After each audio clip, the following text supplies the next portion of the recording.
I'll be saying more about this in Singapore, but in the United States, this new strategy will mean that we save more and spend less, reform our financial systems, reduce our long-term deficit and borrowing. It will also mean a greater emphasis on exports that we can build, produce, and sell all over the world. For America, this is a jobs strategy. Right now, our exports support millions upon millions of well-paying American jobs. Increasing those exports by just a small amount has the potential to create millions more.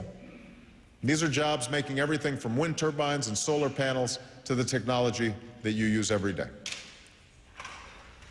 For Asia, striking this better balance will provide an opportunity for workers and consumers to enjoy higher standards of living that their remarkable increases in productivity have made possible.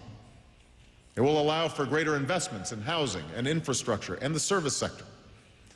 And a more balanced global economy will lead to prosperity that reaches further and deeper. For decades, the United States has had one of the most open markets in the world. And that openness has helped to fuel the success of so many countries in this region and others over the last century. In this new era, opening other markets around the globe will be critical not just to America's prosperity, but to the world's as well. Now, an integral part of this new strategy is working towards an ambitious and balanced Doha agreement. Not any agreement, but an agreement that will open up markets and increase exports around the world. We are ready to work with our Asian partners to see if we can achieve that objective in a timely fashion. And we invite our regional trading partners to join us at the table. We also believe that continued integration of the economies of this region will benefit workers, consumers, and businesses in all our nations. Together with our South Korean friends, we will work through the issues necessary to move forward on a trade agreement with them.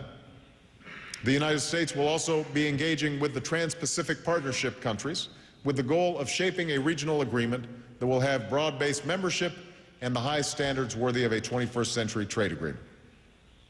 Working in partnership, this is how we can sustain this recovery and advance our common prosperity. But it's not enough to pursue growth that is balanced. We also need growth that is sustainable for our planet and the future generations that will live here. Already, the United States has taken more steps to combat climate change in 10 months than we have in our recent history. By embracing the latest science,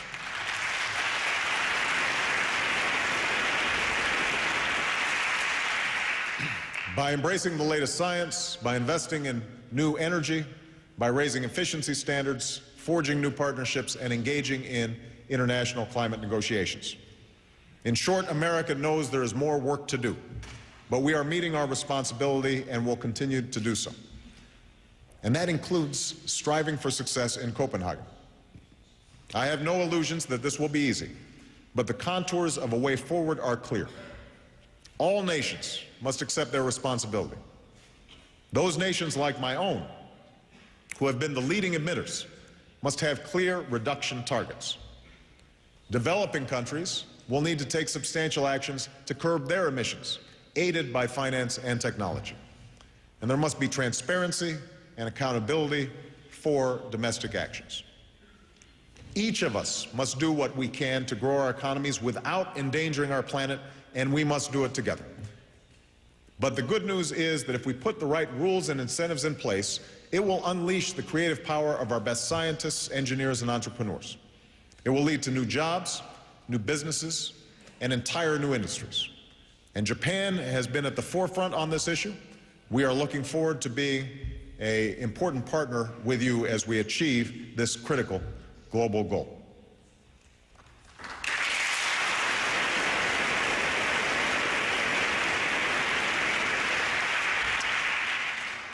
Yet even as we confront this challenge of the 21st century, we must also redouble our efforts to meet a threat to our security that is the legacy of the 20th century, the danger posed by nuclear weapons.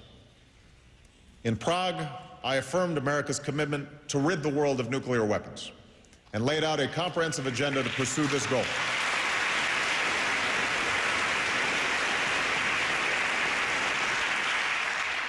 I am pleased that Japan has joined us in this effort, for no two nations on earth know better what these weapons can do, and together we must seek a future without them.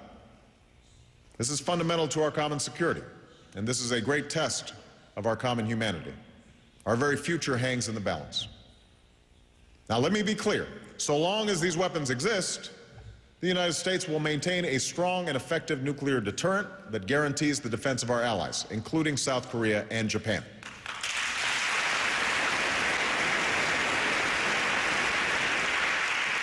But we must recognize that an escalating nuclear arms race in this region would undermine decades of growth and prosperity. So we are called upon to uphold the basic bargain of the Nuclear Non-Proliferation Treaty, that all nations have a right to peaceful nuclear energy, that nations with nuclear weapons have a responsibility to move toward nuclear disarmament, and those without nuclear weapons have a responsibility to forsake them. Indeed, Japan serves as an example to the world that true peace and power can be achieved by taking this path. For decades,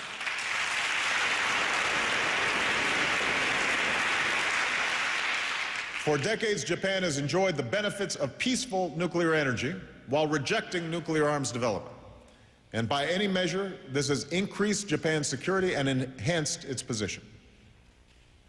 And to meet our responsibilities and to move forward with the agenda I laid out in Prague, we have passed, with the help of Japan, a unanimous UN Security Council resolution embracing this international effort. We are pursuing a new agreement with Russia to reduce our nuclear stockpiles. We will work to ratify and bring into force the Test Ban Treaty.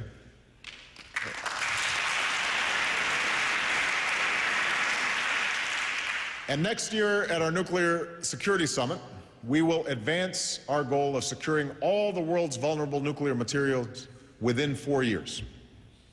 Now, as I've said before, strengthening the global non-proliferation regime is not about singling out any individual nations. It's about all nations living up to their responsibilities.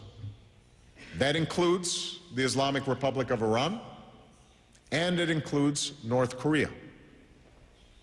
For decades, North Korea has chosen a path of confrontation and provocation, including the pursuit of nuclear weapons. It should be clear where this path leads. We have tightened sanctions on Pyongyang.